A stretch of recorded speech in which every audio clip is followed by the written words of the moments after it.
Даже самый небольшой стук в подвеске, особенно спереди, очень раздражает. В основном из строя выходят стойки и втулки стабилизатора. Что касается втулок, их проще заменить. Это просто резинка и стоит небольших средств. А вот со стойкой стабилизатора можно поколдовать, и она не будет вас беспокоить долгое время. Стук в стойке стабилизатора появляется из-за небольшого зазора между фторопластом и самим шаром внутри стойки стабилизатора. Именно этот зазор и необходимо устранить. Первое, что нужно заменить, это смазку. Ее должно быть необходимое количество, а качество должно соответствовать температурным условиям работы стойки стабилизатора. То есть и в низких температурах, и в высоких. Лучше всего для этого подойдет смазка ШРБ-4. Она лучше всего работает в шаровых соединениях.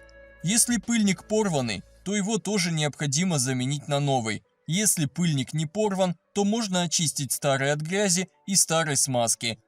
Сам процесс восстановления занимает немного времени. Сначала очищайте шаровое соединение от грязной смазки бензином или любым моющим средством.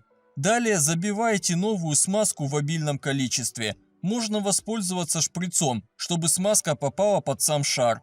Далее возвращаем шар в рабочее положение с помощью головки и тисков. Только делать это нужно очень аккуратно, чтобы движение пальца было тяжелым с маленьким усилием.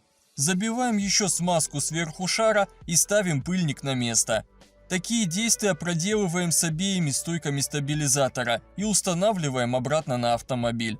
Также таким способом можно восстанавливать рулевые наконечники, рулевые тяги и шаровые опоры.